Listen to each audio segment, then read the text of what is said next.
Hey guys, welcome back to Electrical Car Repair Live. Thank you guys for watching and subscribing to the channel. If you guys have a BMW guys X3 or F25 generation guys and you're trying to find where your NOx sensors are located, stay with us and we'll explain that today guys, where they're located and what needs to be done to remove and replace NOx sensors. We'll actually demonstrate on a 6-cylinder engine guys, N52 engine, but if you have N51, N52, N53, even N54 guys engine, that should relate to you an N55 engine guys. The location will be the same with some minor differences in replacing the sensor now. So you may have a silver or black cover guys, engine cover, but practically the procedure is the same. So quick introduction before we start guys. Every single car we get at the show, we make at least 200 free repair videos specifically on BMWs. We make more than 400 or 500 videos. Why we do all that guys? Simply because our mission in the shop is to save you as much money as we can. All we need in return, please subscribe to the channel and like the video guys, so we can keep providing this free information and free videos to you. If you guys need to buy new replacement NOx sensors, brand new ones, tools, parts for your BMW, check out the link in the description of the video below and you can see where we get all the tools and parts from. We'll share the link guys for your convenience. So now we'll demonstrate on N52 engine. This is a super popular engine guys. It has been used in multiple BMWs such as 3 Series, X3, X5, 6 Series guys, even X1, 1 Series BMW. So one of the most popular engines BMW built between years 2005 and 2015. Now we'll demonstrate on 3 Series BMW, but it will be the same for the X3 guys. Many of you ask me where the NOx sensors are located, and that's why we are making this video.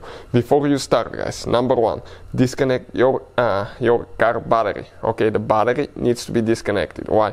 Because we'll be working very close to the alternator. This is the positive wire coming from the battery. It's going to the engine starter, and if you touch your tools, okay, to the engine starter terminal or the alternator terminal, you can guys cause damage to the electrical system, engine computer, modules, and that could be guys very expensive to fix. Now it's very important how you disconnect the car battery, which terminal you disconnect first, negative or positive. If you do not know that, if you don't know that already guys, I will put the link to the video in the description of the video below. Please check it out guys, so you can find out which battery terminal you need to disconnect first. With that being said, you will need to remove your intake manifold. That intake manifold, the whole thing will need to come out guys. Now some of you probably don't know how to do that, but some of you do know, and I don't want to waste your time. But if you want to see how to remove the intake manifold, okay, I will share the link in the description of the video below as well for the intake manifold removal guys, so please check it out. So we'll go ahead now, we can go ahead, we have everything loose and we can go ahead and remove the intake manifold.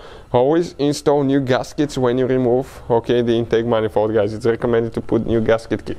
So once all that is done, check it out. This is your engine guys, straight 6-cylinder engine, and if you see guys, okay, you have two sensors here, this one and this one. One is under cylinder number 2, one is under cylinder number 5. Those are your two NOx sensors, so we need to remove those NOx sensors. You cannot replace only one of them, you can replace only two of them at the same time guys. So the connector is underneath that wire terminal here guys. So pry a little bit, pull out the wire.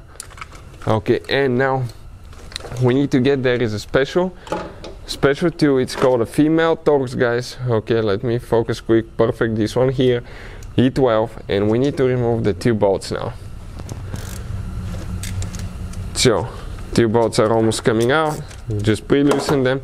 Later when you install the new sensors, make sure everything's clean where they contact the engine block, because if you have dust or oil buildup, that could affect the way the sensors work guys, so everything needs to be super clean. And this is guys the NOx sensor assembly. That's how you guys remove it. Now if you guys need to buy a new one, we'll have the link in the description of the video below. Thank you for watching guys, please subscribe to the channel for more help and see you guys next time.